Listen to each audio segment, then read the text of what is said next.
Halo Sobat Barbar yang suka rebahan. Gimana kabarnya Lur? Semoga sehat selalu. Kali ini kita akan membahas film yang berjudul Guns Up yang rilis pada tahun 2025. Menceritakan tentang seorang mantan polisi yang bekerja sebagai antek mafia, berusaha keluar dari dunia kejahatan untuk membuka restoran bersama keluarganya. Namun, pekerjaan terakhirnya menjadi kacau, membuat ia dan keluarganya menjadi target mafia. Daripada kelamaan, langsung kita gas filmnya.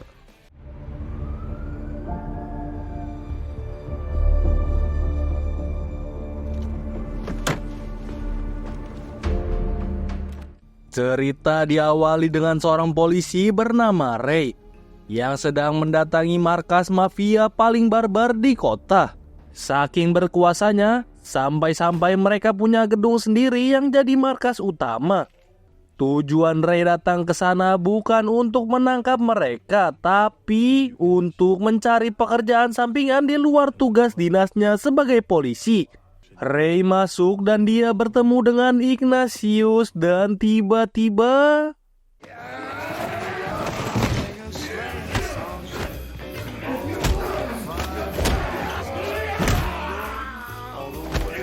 dia harus menghadapi satu preman yang berbadan besar.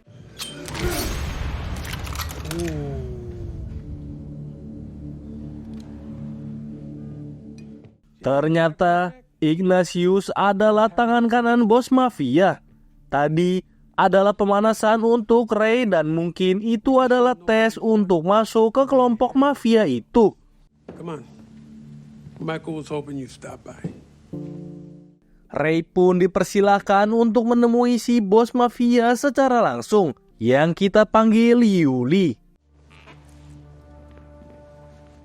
Dia menjelaskan tentang resiko bergabung dengan kelompoknya. Sekali Ray masuk, akan sangat sulit untuk keluar, karena ada banyak informasi rahasia yang melibatkan banyak pihak. Bekerja di sini juga mempunyai resiko nyawa sebagai taruhannya. Salah satu pekerjaan paling ringan di dunia kriminal ini adalah membun-bun seseorang.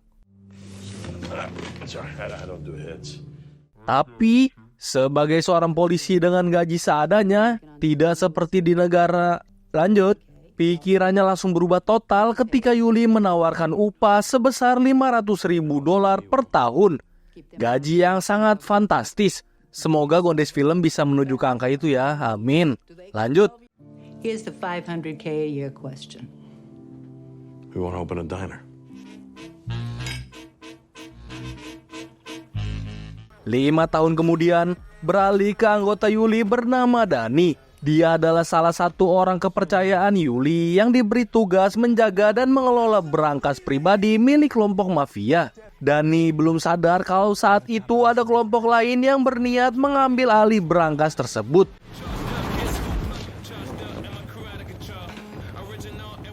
Dan tiba-tiba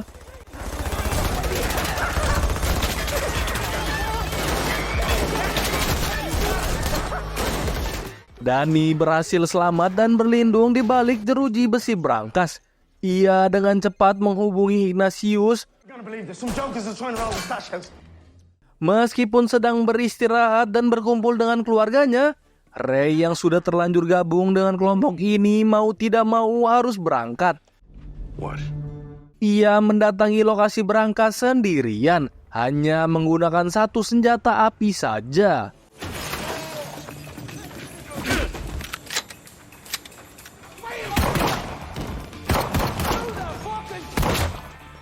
Ia lalu memanggil Dani untuk keluar dan membereskan kekacauan.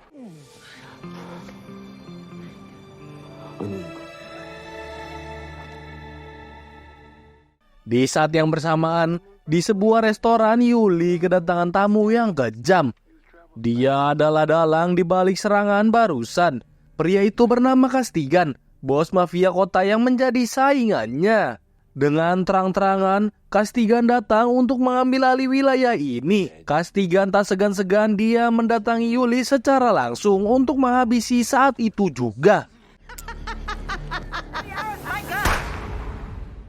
Di malam yang sama, Ignatius mengumpulkan seluruh anak buahnya, termasuk Ray dan Danny. Di acara itu, mereka mengenang kepergian Yuli. Ignatius juga menjelaskan tentang sosok Castigan yang sudah membunuh bos mereka. Lonnie Castigan and his crew have come to town. Lonnie dumped Michael's body in the bay. Awalnya mereka semua berpikir akan berkumpul untuk membuat rencana balas dendam. Tapi Ignatius justru mengumumkan bahwa mereka semua akan tunduk kepada Castigan. And you know what we fucking do? We bow. So Lonnie. Ignatius punya pertimbangan sendiri. Ia menjelaskan bahwa Castigan dan pasukannya bukanlah kelompok mafia biasa. Mereka adalah orang-orang berbahaya yang sudah melakukan berbagai aksi keji. Demi bisa bertahan hidup, si Ignatius tidak punya pilihan lain selain harus tunduk dan patuh pada penguasa yang baru. Cemen gila Ignatius, lanjut. Lonnie fucking Castigan. Let's go.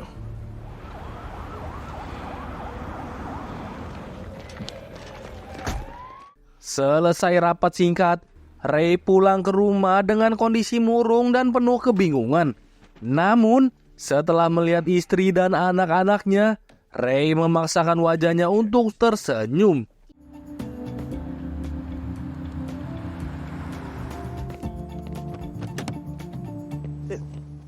Keesokan harinya saat Ray menjemput kedua anaknya di sekolah, Danny ikut menemani.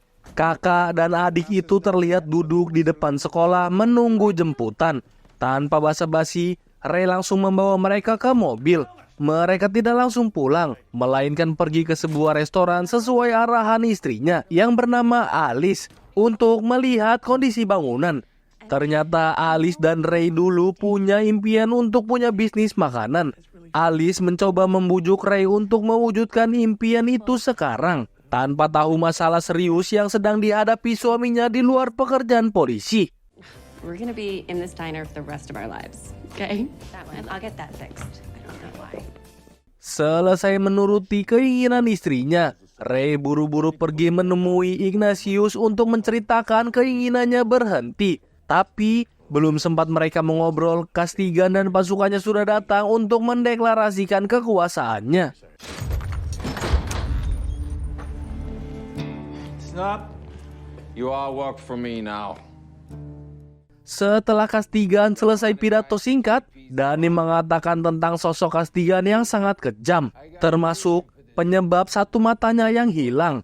When you quit, just make sure you don't end up looking like his eye, yeah?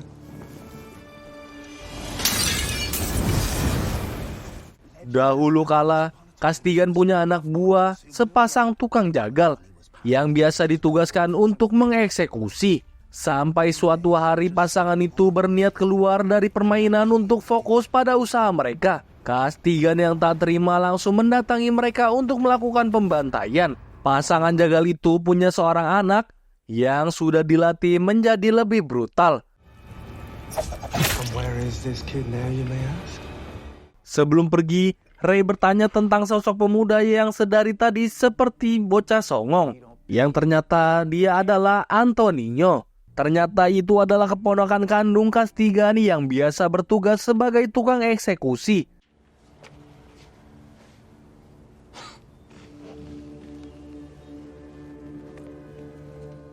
Ray diajak Ignatius ke ruang belakang.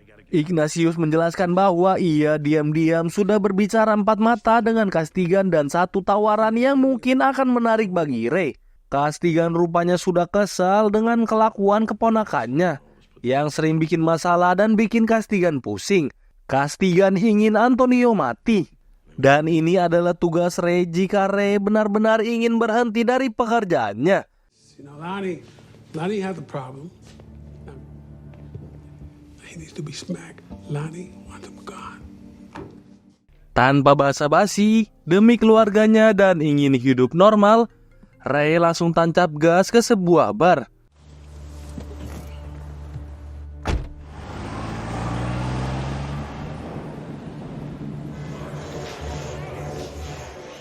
Ray mencekik Antonio, akan tetapi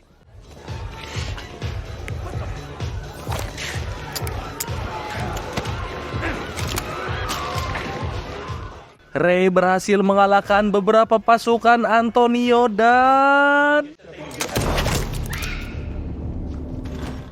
Tell Lonnie I'm out. selesai dengan tugas akhirnya, Ray pulang ke rumah untuk kembali pada keluarganya. Sesaat Ray merasa semuanya sudah selesai dan tinggal menjalani hidup barunya. Tapi ketika Danny menelpon memberitahu bahwa pasukan Castigan sedang dalam perjalanan menuju rumahnya, Ray mempunyai firasat yang buruk dan segera mengamankan keluarganya di ruangan rahasia. Tiba-tiba pasukan Castigan telah datang.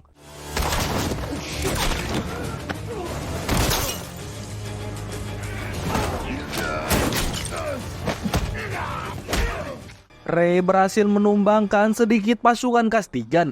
Ia dengan cepat membawa keluarganya ke restoran yang ia anggap tempat paling aman. Danny. Oh, sorry. Yeah. Saat Ray menceritakan kronologinya dan menyebut nama Castigan, Well, for what it's worth, it looks like you nailed it. No. As in, Lonnie Castigan?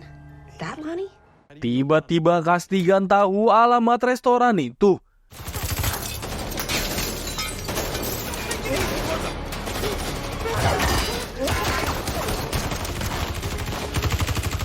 Ray pun semakin membrutil demi melindungi keluarga.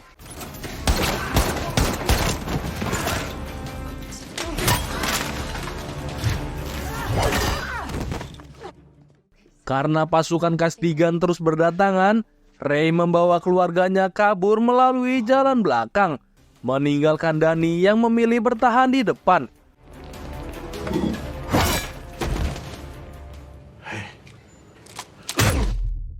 Tapi Ray dan keluarga sekarang berada di markas kelompok mafia dengan Ignatius sudah duduk di hadapannya.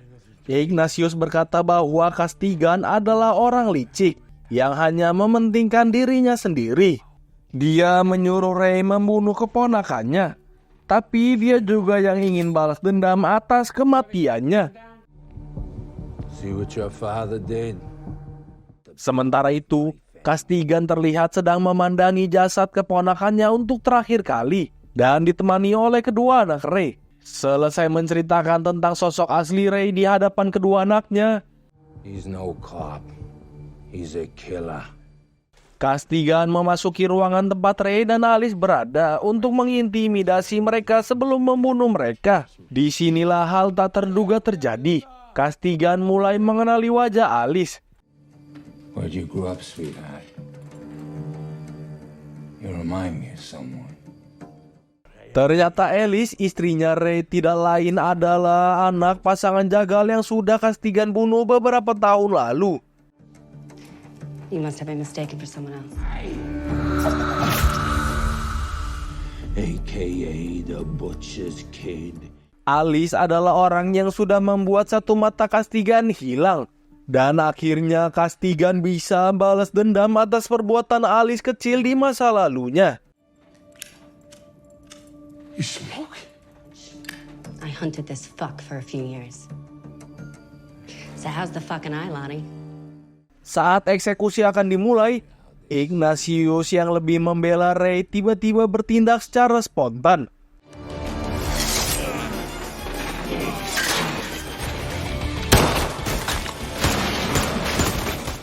Castigan yang pengecut pun kabur dan menyuruh semua pasukannya untuk masuk. Saat Alice dan Ray masih melepaskan borgol, muncullah satu anak buah Castigan dan tiba-tiba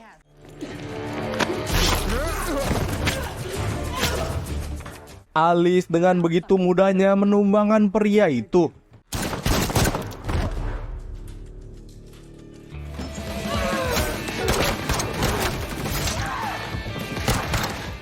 Tak cukup sampai situ, Ray dan Alice sembunyi di balik meja bar. Alice kembali memperlihatkan skillnya kepada Ray.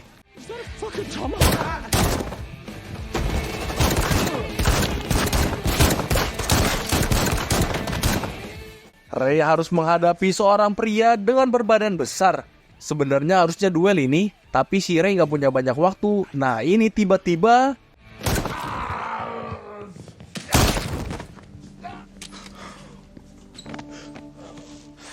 setelah Ray, Alice, dan anak-anak berkumpul, mereka harus mencari cara untuk keluar dari tempat ini. You okay? All right. What's No more running. Okay, we finished this. Tapi Castigan dan pasukannya tentu tidak akan membiarkan itu. Akhirnya Ignatius yang sedari tadi hanya diam saja, ia mengambil sebuah rocket launcher. Kini Ray dan Alice yang membrutal.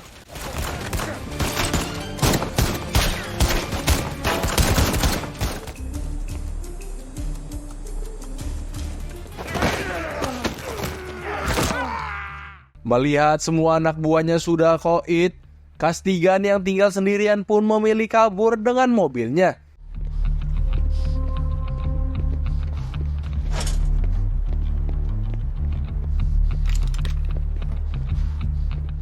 Tapi Alice dengan petantang petenteng berdiri tepat di seberang jalan.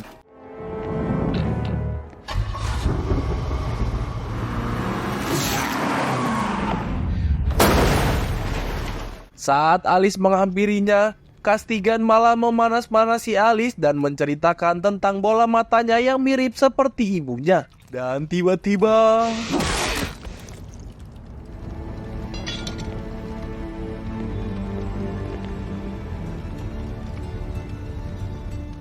waktu terus berlalu. Sejak kematian Castigan, kini Ray dan keluarga dibantu oleh Danny dan Ignatius mulai menjalankan bisnis baru mereka, membuka restoran yang menjadi impian sejak lama. Tapi saat mereka sedang bercengkrama, muncullah pelanggan pertama yang membawa senjata api. Dan film pun berakhir. Oh iya, jangan lupa like, komen, dan subscribe. Stay tune hanya di Gondes Film.